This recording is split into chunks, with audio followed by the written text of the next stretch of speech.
Welcome. I'm E.G. Marshall.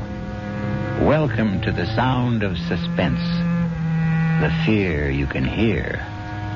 For the next 52 minutes, we're going to take you into the world of mystery, into the world of terrifying imagination. The story you are going to hear concerns a question which has been asked since the first men on Earth were born and died. Is there a life after death?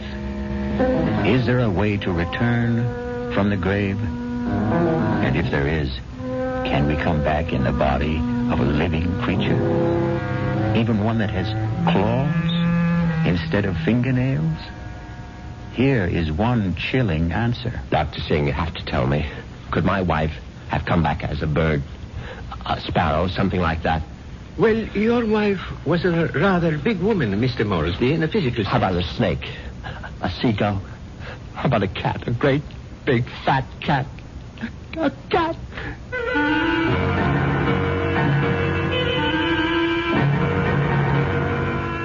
Our mystery drama, The Return of the Moresbys, was written especially for the Radio Mystery Theater by Henry Slessor and stars Patrick O'Neill.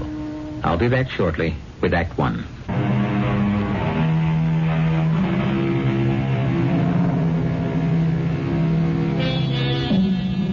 Now here is Act One. Like all murder stories, sooner or later, it reaches the office of a daily newspaper. You wanted to see me, Chief? You bet I want to see you, Prouty. Come in and shut that door. I bet I know what it's about. That story I filed on Richard Moresby, right? I got a flash for you, Prouty. This is a newspaper office, not a fiction magazine. You take this story of yours and see if you can sell it to Weirdo Digest or something. But get it off my desk. Now, wait a while, Max. I know it's offbeat, but I thought I handled it with a kind of a light touch. Stories about murder can't be handled with a light touch, not on this paper. But it's accurate. I mean, this is exactly what the guy Moresby told me, just before he died. Well, he must have been out of his head. He asked for somebody to hear his story. That's how I got to meet him. I was at the hospital covering that subway accident. Now, that story made sense to me. Nothing but nice, clear facts. But this nonsense... Please, let me tell you about this guy. Maybe you'll change your mind. All right, what about him? Well, for one thing, he was a real distinguished-looking guy. The only thing peculiar about him was his eyes. His eyes? Yeah. They were the palest blue eyes I ever saw in a man. They weren't really blue at all. They're like silver. Big deal. So he had silver eyes. And when he started to tell me about himself, well, I just had to hear the whole story, Chief. Yes, I was born in London, but my family moved to the States when I was young. They didn't improve much on the climate when they did. We lived in Vermont. I don't think I was ever warm enough until the age of 24 when I moved to Southern California. I lived on beaches. A superb swimmer, a superior surfboarder, and a terrible bum. It was on the beach at Malibu that I met the woman who was to become my wife. Her name was Una. She was as pale as a gardenia with bones. Una had more bones than any other woman I've ever met. Lovely day, isn't it? I beg your pardon? I said it's a beautiful day. I don't think I've ever seen the ocean look prettier. Frankly, the Pacific always looked a little muddy to me. I wonder if that's what Balboa said when he first saw it. Well, he probably said, what a great place for surfing. Ah, I see you have a surfboard. Yes, as a matter of fact, I think I see a wave that I like. Will you excuse me? Oh, I wish I had the nerve to try it. Yeah, you really should. Well, bye now. Maybe I'll ask my chauffeur to teach me. I'm sorry. What did you say? Charles, my chauffeur. He's very good at sports. Come to think of it, that wave doesn't look so good after all. By the way, my name is Richard. Richard Moresby. How do you do? My name is Una.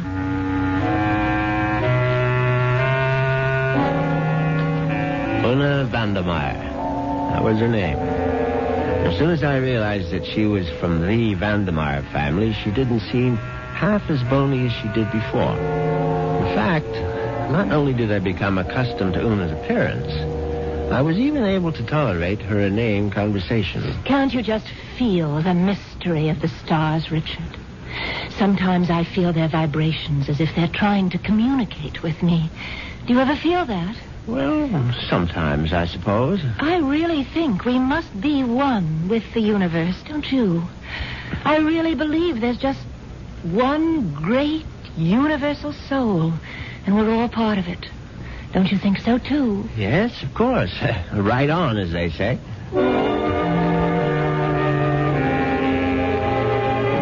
You see what I mean? She talked that way all the time, from the first day of our honeymoon. Well, it was a fine honeymoon just the same. It lasted a whole year on the beaches of the Caribbean, on the French Riviera. I got browner and browner. Una got freckles. Finally, we returned to our home in Los Angeles and settled down to a quiet, comfortable marriage.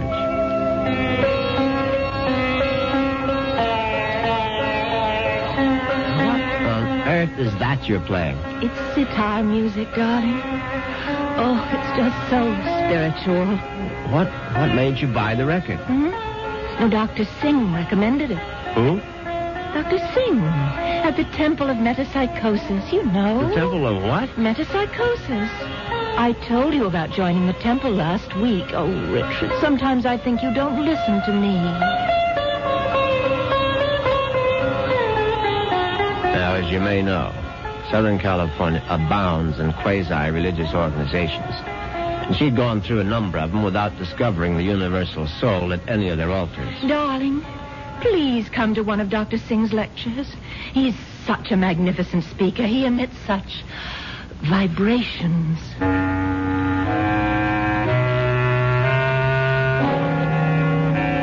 And I went. You see what an obliging husband I was? And actually, it turned out to be more interesting than I thought. The temple itself was unpretentious, and Dr. Singh was an impressive man. And when he spoke, I realized why his message had such appeal for Una, because he preached a doctrine that combined eternal life with a love of small animals. The soul is immortal. The soul cannot die. The soul, upon leaving the body, must make its passage elsewhere. There is a science called eschatology, which deals with the last four things: death, judgment, heaven, and hell. It is the most ancient of all sciences, and from its wisdom has come the inescapable certainty of the transmigration of souls. Yeah, I know it's a bit weird, but stay with it. And where does the soul go? According to the wise men of all generations past, the soul departs from the mouth of the dying. It is consequently a small thing. A bird, a snake, a mouse, a dove, or a hawk, a dog, a cat, an insect. For these small creations of God are empty vessels placed upon earth for only one purpose: to house the departing souls of humanity, so that they need not wander forever in a trackless eternity. Yeah, it's pure rot, of course. But that's what the man said, and Una sat there and believed every single word. Oh, wasn't he marvelous, Richard? Isn't it wonderful that the soul never dies? That we can all come back as little animals? I'm not sure I want to come back as an animal. But you'd still be you, Richard. Oh, don't you see? Mm-hmm. Well, by the way, what was that envelope you handed Dr. Singh after the meeting? The envelope? Oh, that was my donation, of course. Your donation to the temple? Yes, to support the work of Dr. Singh, to open other temples around the world. Uh-huh. Well, how much money was in the envelope? Now, what does it matter, Richard? I'm just curious. $2,000. Una, you go to that temple once a week. Do you always give that kind of donation? Oh, it's all in a very good cause, Richard. Well, in an equally good cause, that of finding out exactly how much of my wife's money was supporting this nonsense, I sneaked a look at Una's checkbook. The answer astonished me. Not only had my wife put more than $30,000 into Dr. Singh's collection plate, she had also donated some $20,000 more to various institutions for the care and feeding of cats, dogs, and birds. It was so kind of you to honor us with a visit, Dr. Singh. I know how terribly busy you are. On the contrary, you were kind to invite me to your lovely home. Oh. Now tell me, Dr. Singh, what determines the kind of animal one becomes when the soul escapes after death? Mrs. Moresby, that is a question which has baffled wise men for countless generations. But isn't it possible to do, well, research? Yes, Mrs. Moresby. I don't doubt that we could find the answer to such great questions if only we had the proper resources. But, unfortunately, that would require money. A great deal more money than the movement has at present. Well, it seems to me you don't do badly.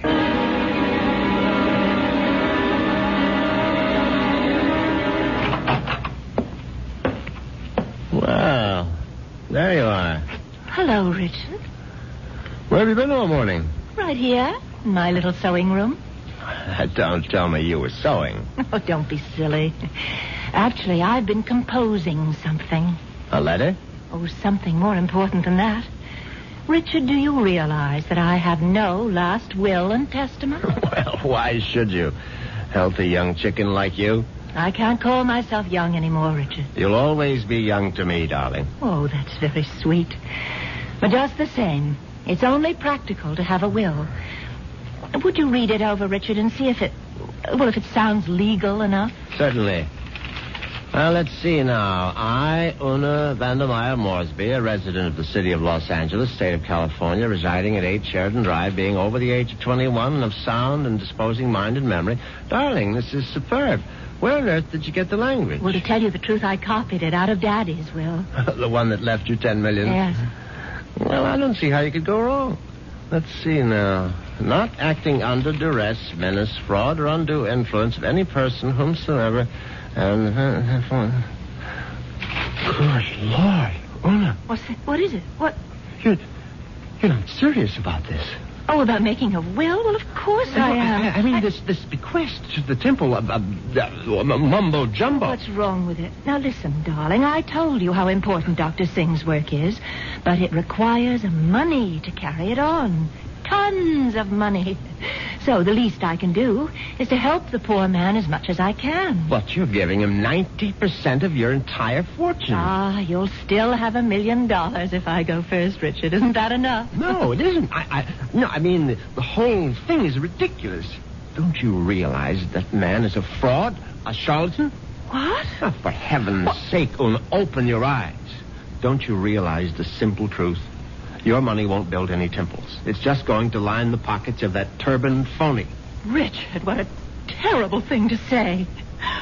Well, you told me you liked Dr. Singh, that you were very impressed by his theory of transmigration. Darling, I was only saying all that to please you. But now I'm telling you that the only thing Dr. Singh is planning to transmigrate is your money into his savings account. And frankly, I'm not going to let him do it. Richard, what are you doing? You're tearing up my will. That's right. How dare you do such a thing? It's my money, and I'll do whatever I please with it. Una, darling, I just want you to have a chance to come to your senses. Oh, there's nothing wrong with my senses. I can see very clearly what the real trouble is. If I didn't leave a will, all my money would go to you, wouldn't it? Well, naturally, I'm your husband. You don't have any other relatives. And that's why you're acting this way. It's just plain and simple greed. Una, listen to me. No, it's all right. It's all right. I'm glad you tore up that will, Richard, because I realize now that I was quite wrong. Do you? Yes. It's a mistake to leave only $9 million of my money to the temple. I'm going to leave all of it to Dr. Singh.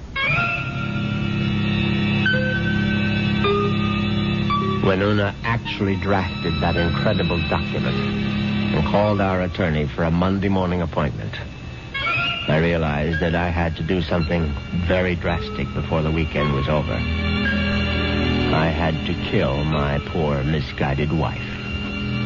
I had to make her one with the universe.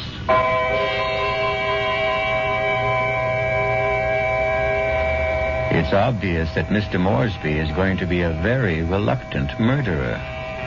The question is, will his reluctance get in the way of his efficiency? We'll get the details when we return shortly with Act 2.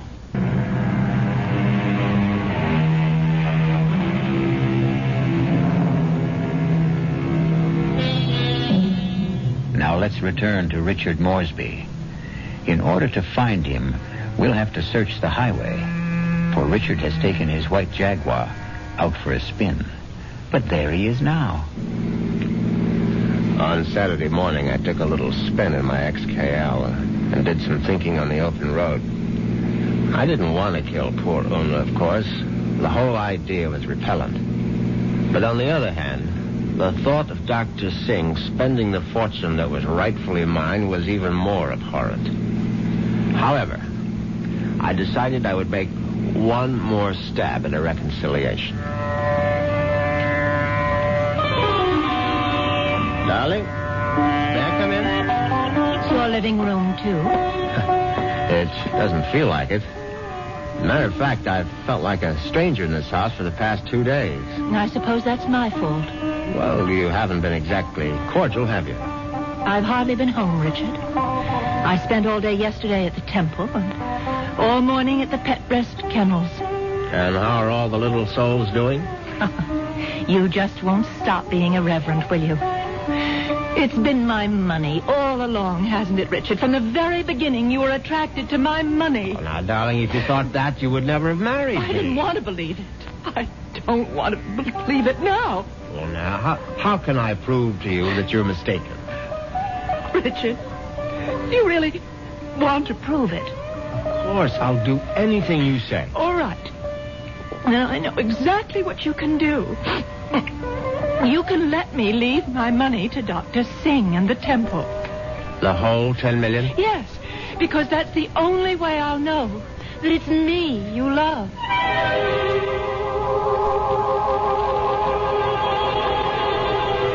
Well, you can't say I didn't try. But Una's decision now left me with absolutely no alternative. I was still deeply unhappy about the necessity of taking her life. However, fate was kind to me that very afternoon.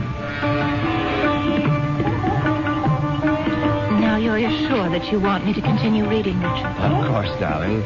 Well, I'm sort of embarrassed about this part. It's a paper that I wrote myself. Something you wrote? Yeah, I wrote it this morning. I was going to show it to Dr. Singh. It's, it's sort of a poem. It's called Death. Snappy title. Hope I can read my own handwriting. Death has become nothing to me. Death holds no fear for me. Come, death, I welcome you. Lead me to the woods, the waters, the air above the earth. Come, take me, death. Your touch is kind. Richard? Oh, Richard, why do you look like that? Is it really that terrible? Oh, terrible. Oh, no, my darling, it's beautiful. Do you mean it? You must give it to me, Una. I must have it. You like it that much? Yes, I certainly do. Oh, well, I'll type it up for you, Richard. No, I must have the original. Now, just the way you wrote it. Oh, darling, I'm so flattered. What will you do with it? Oh, I'm going to put it in a frame, of course. And I know just where I'm going to hang it.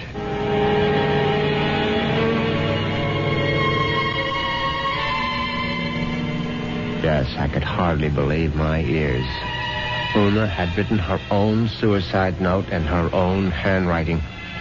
It was truly karma at work. Now there was no question of failure, and no longer any need for delay. Oh, what a lovely idea this was, Richard. Candlelight dinner for two. Yes, I thought you'd enjoy it. So sweet of you to handle the whole menu with cook. You spoil me shamefully.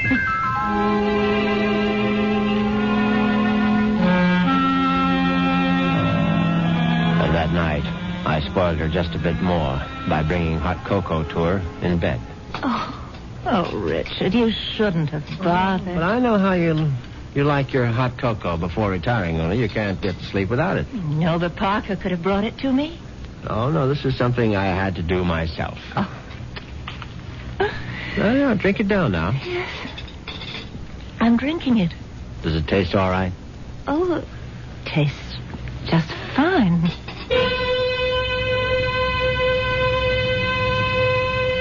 Now, that was very good news, because I'd prepared the hot cocoa myself, and I had no idea whether 25 melted sleeping pills would seriously affect the flavor.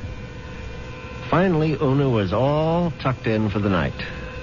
I went into my study, picked up the poem she had written for Dr. Singh, and brought it to the bedroom. I placed it carefully on the night table beside her. Then I bent over my sleeping darling to see if she was getting along all right. She was very, very quiet.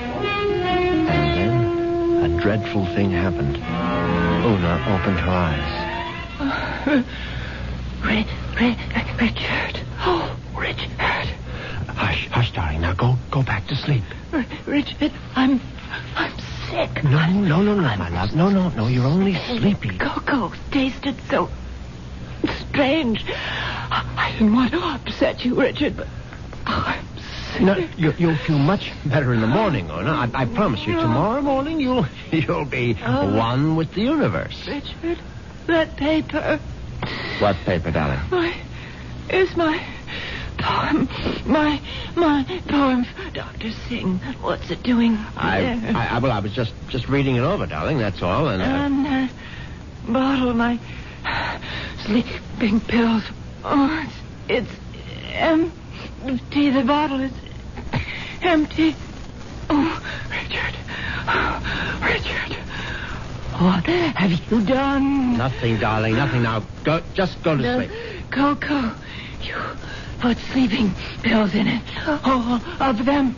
Don't try to get up, Una, please. Now, don't. Trying to kill me. You're trying to murder. No, for heaven's sake, Una, now stop saying things like that. Do you want the servants to hear? Help somebody. Help. Now, come on, lie down. Lie down, Una, for heaven's sake. Come on, now, lie down. Lie down. There. That's better. You won't get away with it. You won't get away with it, Richard. I promise you. Anything you say, darling. I'll come back, Richard. You know I'll be back. Yes, of course. Just welcome death, Una. The way you wrote in your little poem. I'll be back. I swear it. Oh.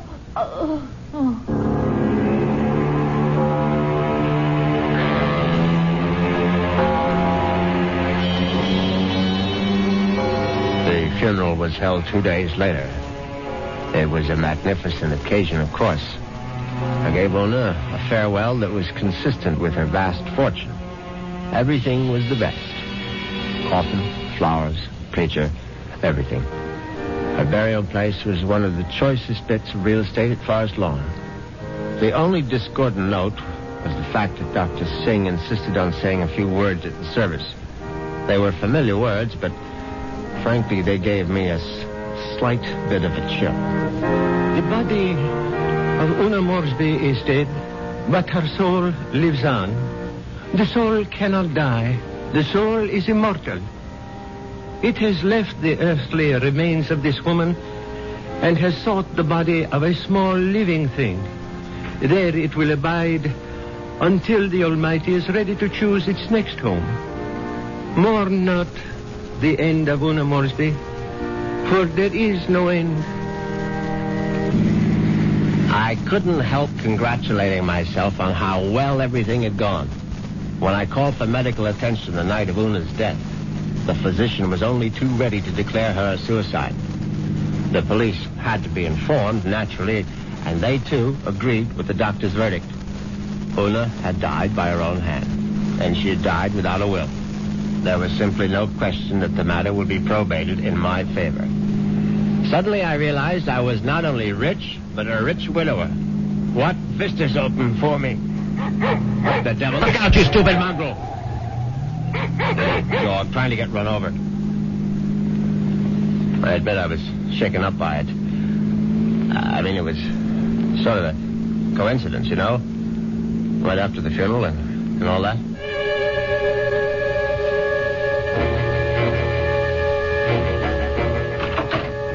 was very glad to be home again. You can be sure. Excuse me, Mr. Moresby. Yes, Parker? Cook is worried about the raccoon, sir. The what? There's been a raccoon at the kitchen door all morning, and Cook is badly alarmed, I'm afraid. I've tried to scare it away, but it keeps returning. A raccoon, for heaven's sake? Why don't you just shoot it and make a coat out of it? I was wondering if you wished me to call the game warden, sir. Oh, please, Parker, do whatever you please about it. I'm going to take a nap. Yes, sir. Very good, sir.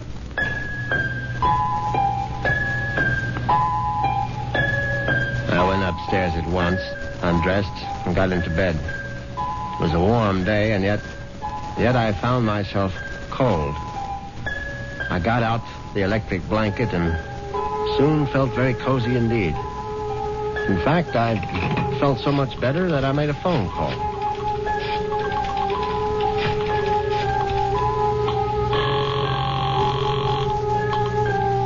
Hello. May I speak to Rachel? Thank you very much. Hello, Rachel? Yeah, who's this? Rachel, you probably don't even know my name, but it's Moresby, Richard Moresby. Who? You met me at the club numerous times. I'm the rather distinguished-looking gentleman who sits at the table on the far right corner. Oh, yeah, well, that's not my station. Yeah, I know it isn't, and I've always regretted it. Frankly, I would have enjoyed my lunches at the club even more if you had served them. Listen, I'm pretty busy right now. Well, what I wanted to find out was if you're busy this evening. Oh, what'd you have in mind? Oh, a little, quiet dinner, perhaps? Is that all you had in mind? Why don't we just wait and see? I can pick you up outside the club whenever you're free. Yeah, how I know it's you. I mean, I'm still not sure which gentleman you are. I'll be sitting in an XKL Jaguar. Do you think you'll recognize it? A Jag? I get off at 6:30. See you then.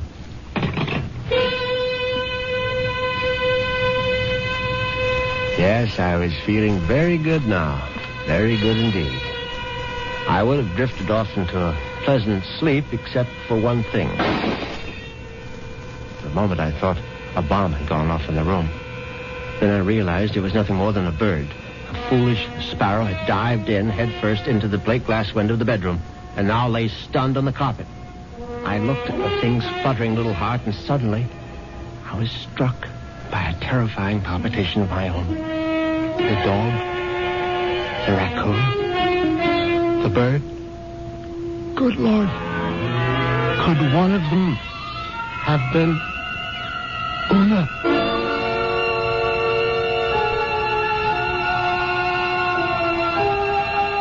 Has Una Moresby returned from the grave? Nonsense. Such things don't really happen. But perhaps we should reserve judgment until I return shortly with Act 3.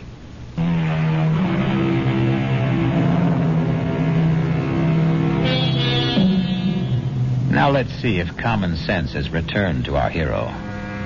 He's doing a sensible thing right now. He's taking a good, refreshing shower.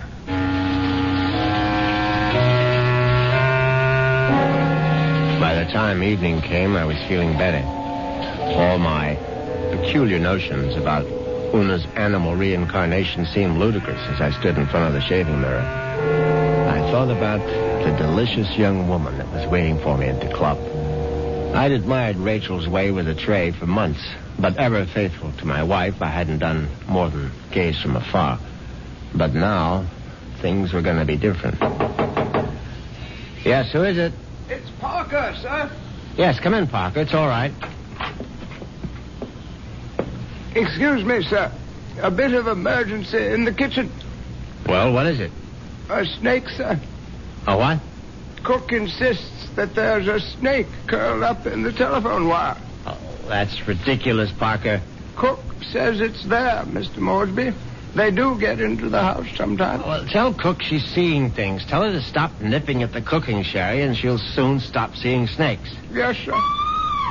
What was that? I would guess it was Cook, sir. Oh, for heaven's sake, go down and see to it, Parker. I'll try, sir. But I'm not very good with snakes, sir. Well, what do you think I am, an expert?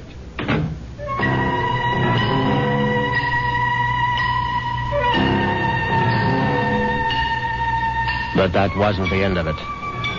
10 minutes later, Parker was back upstairs saying that the snake had left the kitchen and run into the living room. No, I suppose snakes don't run, they slither.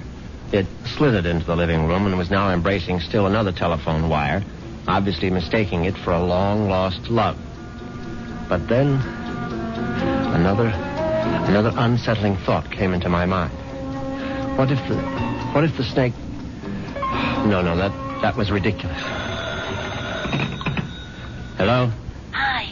Is this Mr. Moresby? Yes, who's this? Rachel, from the club. Oh, yes, Rachel, what is it? Listen, could you make it 6 instead of 6:30? I'm trying to sneak out a little early. Yes, fine, I'll be there as soon as I can. In the Jaguar, right? Yes, in the Jaguar. Listen, the reason I want to leave earlier is because my husband always picks me up at 6:30. What was that? So I asked one of the girls I work with to tell him I got another job someplace. He won't care. He likes me to earn extra money. Yes, I see. So, just to make the story look good, I guess you'll have to lend me a few dollars after our date. Yes, of course. And listen, I really do remember you, sugar. You're the handsome one with a cute bald head. See you soon.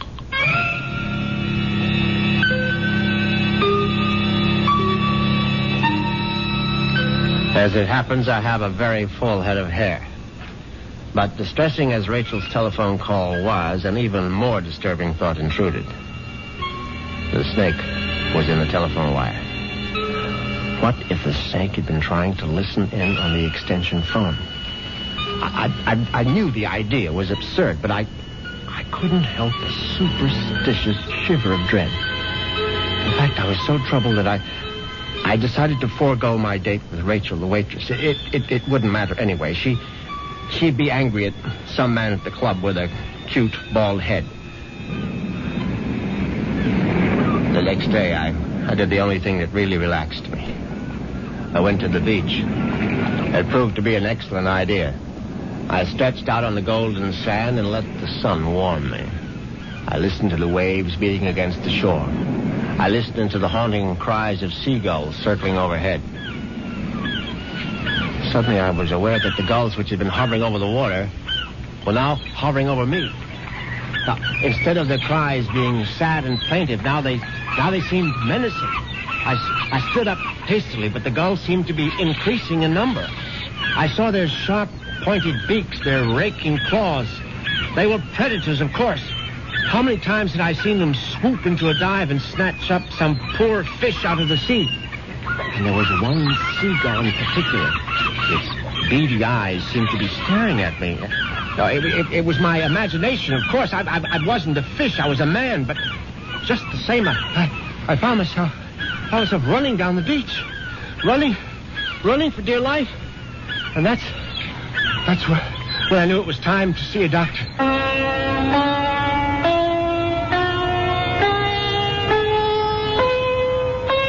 Yes, Mr. Moresby. I'm very pleased that you honored the temple with your presence. I'm grateful that you're willing to see me, Dr. Singh. I realize that, well, you've had a disappointment. A disappointment? I'm afraid I don't understand. I know my wife made certain promises to you concerning her will. I believe she mentioned some modest donation. She wasn't in her right mind, of course. I mean, when she took those sleeping pills. Yes, it was very sad. I trust that she has found the peace and happiness that she sought. Frankly, that's what I wanted to talk to you about. I mean, about whether you really believe that my wife is, well, that she's some kind of animal right now. But of course I believe it, Mr. Moresby. I don't merely believe. I'm positive. When your wife passed from this world into the next, her soul made its escape. Yes, I know how it goes, but what I'd really like your opinion about is what sort of animal do you think she might be now? I told you, Mr. Moresby, we have no way of knowing. But can't you take a guess? I mean, you said it might be influenced by a person's karma. Am I quoting you right? Yes. The kind of person she was in life may well determine the kind of animal she is now. Your wife was soft. Your wife was gentle. Your wife was independent in spirit. Now, what animal does that remind you of? I don't know. I can't think. Then go home and think about it, Mr. Moresby. Go home and try to be one with the universe. I went home, and I tried to be one with the universe. And when that didn't work, I tried being one with a bottle of scotch. I was still in the library, asleep in the big leather chair, when I heard the noise in the cellar. I simply had to investigate. I looked into the cellar and found that one bare bulb wasn't enough for a thorough search. I found a flashlight and went down the cellar steps. At first there was nothing I could see. But then, there's an empty oil can. Swiftly, my flashlight picked out the culprit. At first, I thought it would turn out to be a mouse, but instead, it was a large, white cat. I don't like cats. I never have. Skulking, cynical creatures. When the beam of my flashlight hit it, the cat froze. I saw it was an alley cat. Its fur shaggy, its eyes baleful in the light. It was fat, and yet it was bony, too. I said scat, but it didn't scat. Instead, it started to walk toward me. And I knew for certain what Dr. Singh had meant. I knew for certain I was looking at the reincarnation of my wife. As soon as that hideous apparition howled at me, I made a cowardly dash for the cellar door.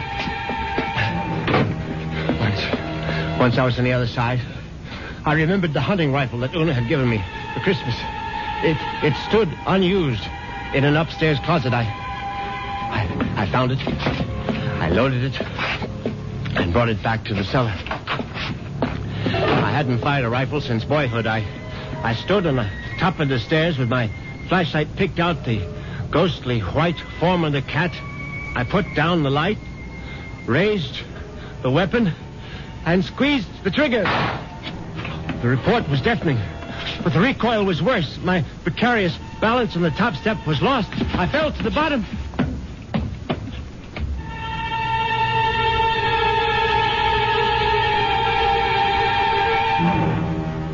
I tried to get up again, but the pain in my right leg was agonizing. I found out later that it was broken.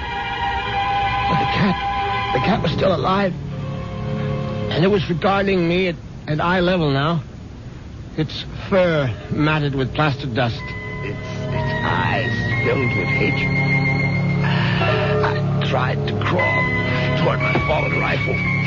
Just as I saw the creature advancing toward me, I screamed, "Una!" My hand was on the rifle now, grasping it too quickly in my panic. My fingers touched the trigger, the rifle went off again.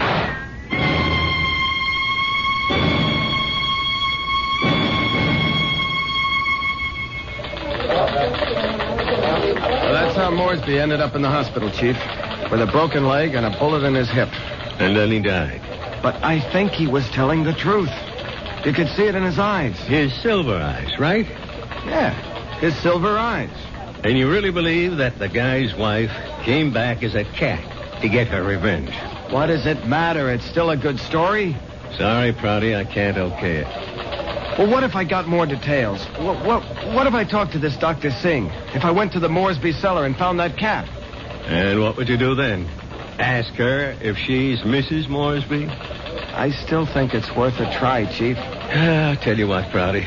What are you doing for lunch? I hadn't thought about it. Well, think about buying my lunch. You? There's a pretty good restaurant right around the corner where the Moresbys live. Now, we can get a bite there and then check out that cellar.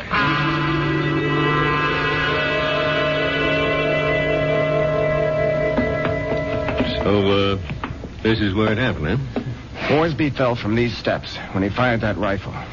Hey, you can still see the plaster dust where the bullet hit. Yeah, I see it. But I don't see any white cat.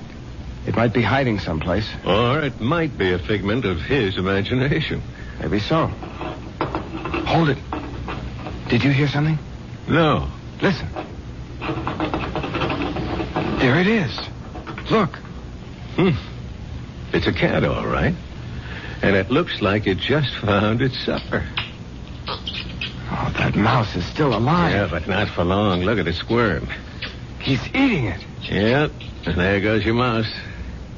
Oh, my God. What's the matter, Prouty? Never see a cat eat a mouse before? Chief, did you see that mouse? Sure I saw it. But didn't you notice something? Like what? Its eyes. Chief, did you ever see a mouse with eyes like that?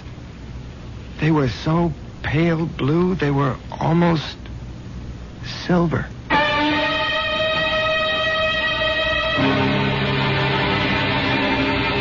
And so the cat and mouse game comes to an end. But according to Dr. Singh, there is no end. Perhaps Richard Moresby will have his turn next in another afterlife. I'll be back in a few moments.